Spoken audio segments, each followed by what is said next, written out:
Prince William walked into the dimly lit records room at Ravensmeir estate, carrying nothing but a worn leather folder and 3 heavy antique keys. He didn't bring security. He didn't bring a fanfare, and he certainly didn't bring the pleasantries one would expect from a royal visit. In that room, the air felt thin, thick with the weight of 15 years of assumptions. For over a decade, Camilla's family had called this place their own, turning the 12,000-acre estate into a sanctuary for their future. They had redecorated, measured rooms for new furniture, and even designated a private study for Mr. Parker Bowles, complete with fresh flowers placed daily as a silent sign of ownership. But all of this was built on a foundation of sand, and William was there to wash it away with a single devastating sentence. As the solicitors laid out the documents, the silence in the room wasn't just quiet. It was an active, suffocating force.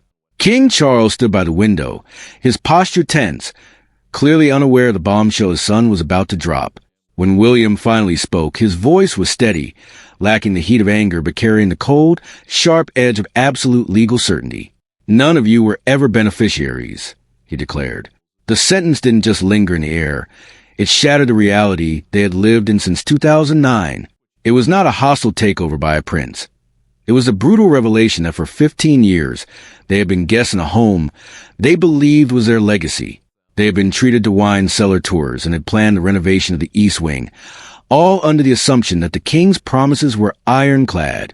They forgot one fundamental rule of the monarchy. Private promises are worthless when the parchment says otherwise. William didn't need to shout to win this fight. He simply presented a document from 1999, a relic from a time before the marriage, before the public rehabilitation of the royal couple, and before anyone thought to question the succession of the estate. As the solicitor read the clause, the color drained from the faces of everyone in the room. This was not a modern dispute. It was a ghost in the past, a strategic checkmate laid by the Queen Mother and Princess Margaret, who, decades earlier, had anticipated the very scenario that was unfolding. They had seen the drift toward the Parker Bowles family and had quietly, deliberately locked the doors before the family even arrived at the party. It was a masterpiece of cold, calculated foresight, leaving the current king and his wife trapped by a signature he had blindly provided years before he became the monarch. The room was suffocating, not from the heat of the summer day outside, but from a realization that they were being dismantled by a strategy designed before many of them had even entered the inner royal circle. William, sitting calmly at the head of the heavy oak table, didn't move. He allowed the solicitor to lay out the subsequent pages of the 1999 amendment, each one revealing a layer of protection that Charles had clearly overlooked. It wasn't just a simple clause. It was an entire legal architecture specifically built to withstand exactly what Charles was trying to do. As the solicitor explained, the Ravensmeir estate was governed by a trust that operated on a bloodline-only basis. The Queen Mother's Amendment, as it came to be known, wasn't merely a document. It was a fortress. It dictated that any attempt to transfer beneficial ownership, even a temporary one, to a spouse or their relatives who were not part of the direct line, was legally null and void from the moment of inception. Charles stared at the paper, his hands trembling slightly as he realized that the private promises he had made to Camilla were not just empty. They were legally impossible to fulfill. He had been acting as a landlord for a property he was merely a custodian of. The solicitor's voice was dry, detached, and utterly clinical. "Your Majesty," he began, the succession clause in this amendment was drafted with foresight regarding potential future unions. He didn't say your marriage, but the room felt as if the ceiling had collapsed. It was clear that the Queen Mother and Princess Margaret had looked into a crystal ball, anticipating a time when Charles might try to grant privileges to a family that sat outside the royal bloodline. They didn't act out of spite. They acted out of protective instinct for Crown's longevity, effectively ensuring that the physical assets of the family would never be diluted or diverted by the romantic entanglements of the monarch. For Camilla's family, who had been measuring the halls and admiring the garden views for over a decade, this was a total annihilation of their security. Every improvement they had funded, every plan for the nursery, and every dream of a permanent residence was exposed as a violation of a trust they had never bothered to read. The solicitor then dropped the final bombshell of the afternoon. The clause wasn't just about ownership. It was about the misuse of estate funds.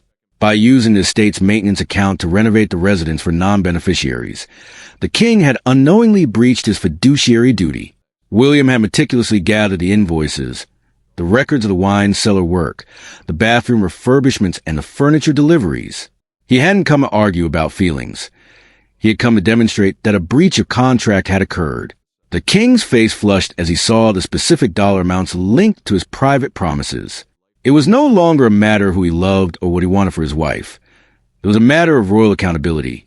And in that, William had the high ground. The silence that followed was absolute. The king, usually the one who steered the narrative, found himself sidelined by his own signature from decades ago. He looked to his son, perhaps seeking a glimmer of flexibility, some opening to negotiate, but William remained impassive. The prince wasn't acting as a son. He was acting as the gatekeeper of a legacy he had sworn to protect, a legacy that clearly included holding the king to the standards of the past. The solicitor pointed to the final paragraph of the document, a provision that required unanimous trustee approval for any deviation from the settlement. William, as one of the primary trustees, had already cast his vote. The answer was a definitive no. The trap was not just shut, it was welded shut. It was a cold, calculated masterpiece of heritage preservation, turning the king's own previous actions into the very evidence used to block his current ambitions. The realization hit them all. They hadn't just lost a house, they had lost the legitimacy of their presence there. Every room they walked through was now, by definition, a space they were trespassing upon, even if they were technically still allowed to visit. The shift in power was immediate and irreversible.